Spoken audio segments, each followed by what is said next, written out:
Good morning, I'm Mick, and I really need a haircut.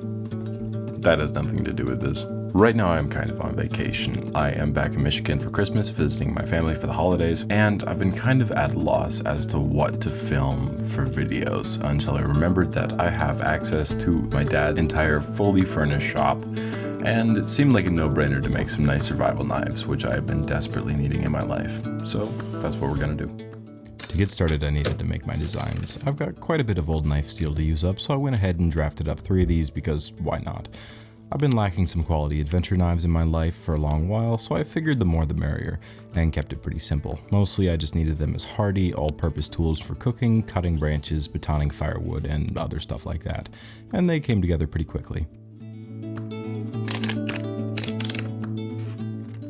Once I had my designs laid out, I cut out the shapes to use as patterns on the steel, but that's a job to do in the garage, and before I get to that, I have a bit of cleaning to do.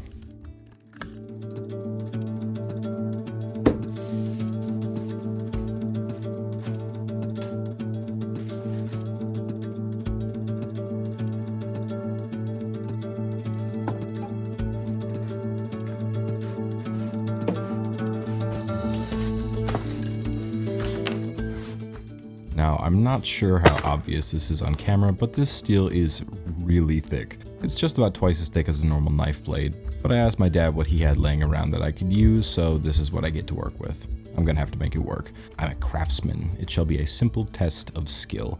So once I got the designs marked out on the steel, I cut them out on the portaband, which is by far one of the most useful tools for a project like this, and I'd love to get one for myself if I had electricity or some sort of workbench to mount it on, but until then, I guess I can just use this one when I'm here once a year for Christmas. Very convenient.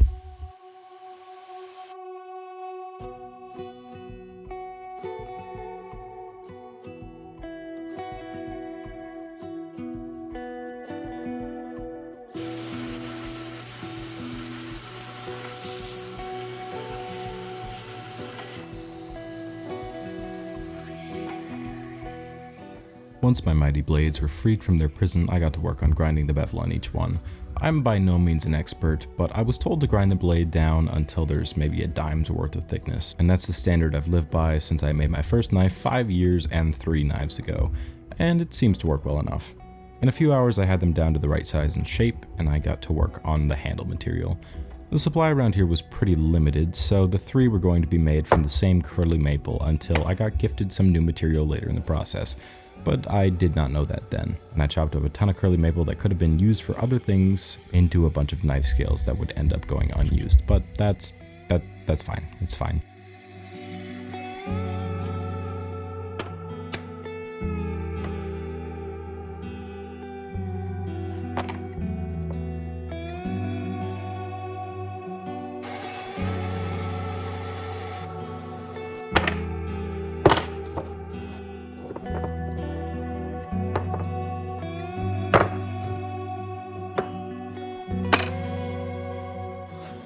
To finish off this part of the process, I put pinholes into the tang of each knife, matched those to the scales, and with that I was ready for the trickiest part of the process.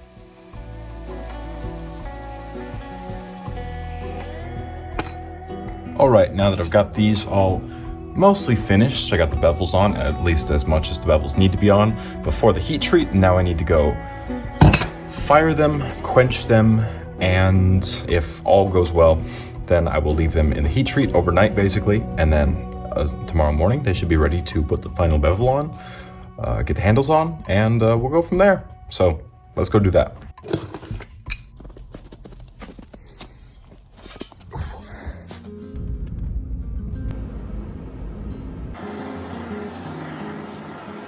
To quench, fire, and temper my blades, I headed over to my uncle's house to use his equipment and bask in the glory of his organized, well-heated shop.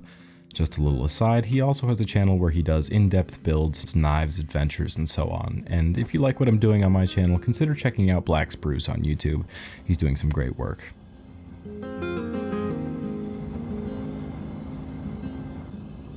Once I got over there and the oil was up to temp, I got my blades cooking until they were sitting at that nice orange glow. Again, there's definitely a science to this, but I do not know it. Having done this before, we both had a general idea when to quench, and just followed that intuition.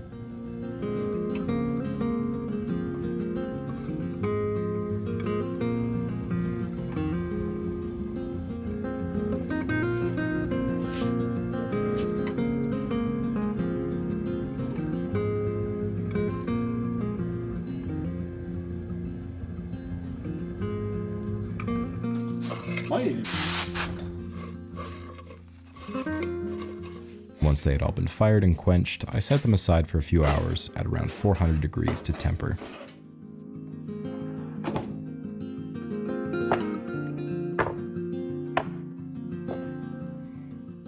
With the heat treat stuff out of the way, I got them back home to get started on the home stretch, which from here is basically just slamming the workpieces into the belt sander until they become what I want them to be. The last real bit of finesse work is in finishing the bevels on each knife, and since a lot of heat would mess up the temper, I have to do a lot of dipping in a glass of water every couple of passes to keep it cool.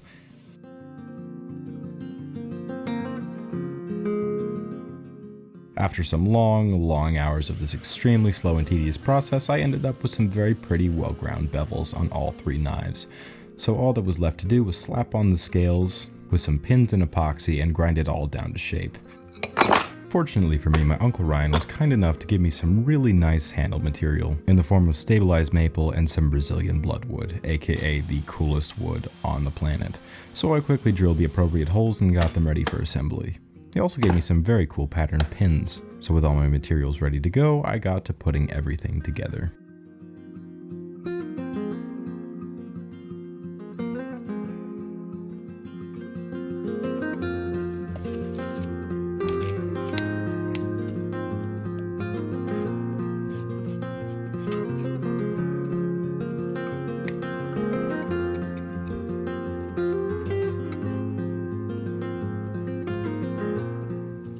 Once I had them assembled, I clamped them each down and waited some 18 hours before continuing on.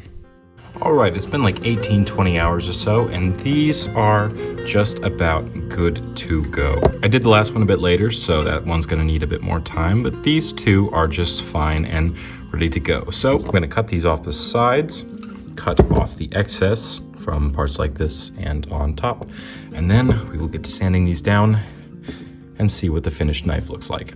Let's get to it.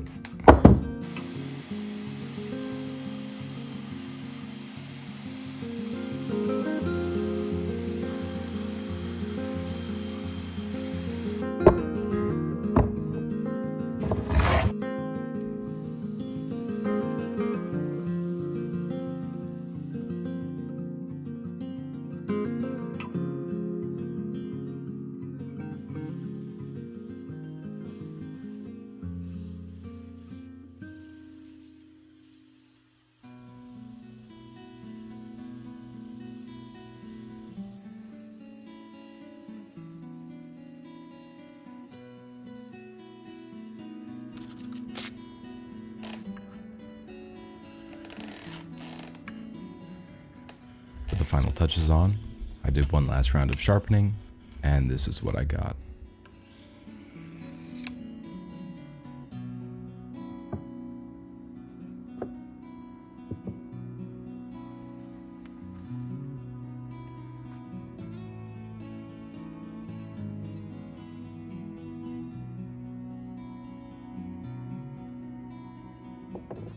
I honestly couldn't be happier with these. They both turned out amazing, but now at the end of the process, we have to find out if they do what they are supposed to.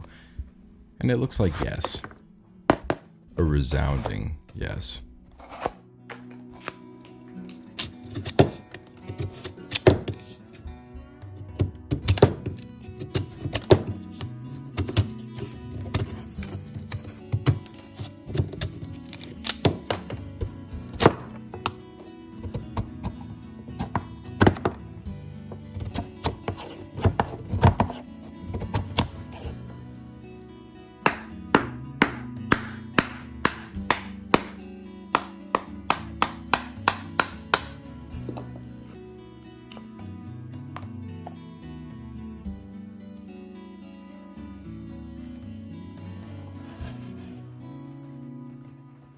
They seem to have done very well on all of the tests thus far.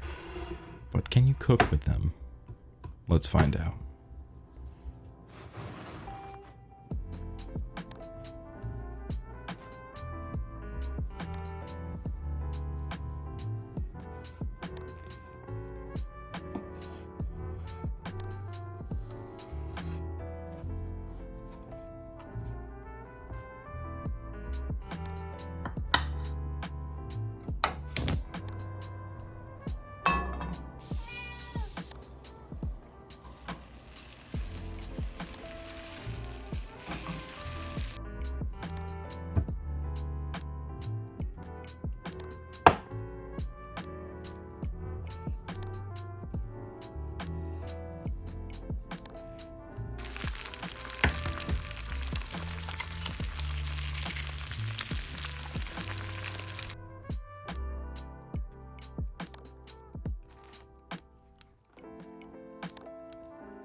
Admittedly, these are not very good for slicing cheese. It just sticks to the side. These are too wide. It just doesn't work. Thank you guys all so much for watching. I had a lot of fun putting this together. It's good to make something again. I haven't made anything in a long while. Before I go, I just want to let you know that this knife here is actually for sale. So if you're looking to get someone a late Christmas present or just looking to get something cool for yourself, I'm selling it as a blind auction as usual. So if you want to get your hands on it, send me an email at bettingonalaska@gmail.com, letting me know how much you're willing to spend on it, and if you're the highest bidder, I will let you know, and then we will go from there. You can find my email link down in the description below the video if you're at all interested. And I will be making a sheet, don't worry. I didn't have time. I needed to get this out before New Year's. And speaking of New Year's, thank you all so much for coming along with me for 2024. It has been a really big year. I've gotten a lot done, and I'm so excited for 2025. I've already got so many things planned that I'm really excited for, and all your guys' support really means the world to me. So thank you. I've been Mick, and until the new year, toil for your food. Have a good day, guys.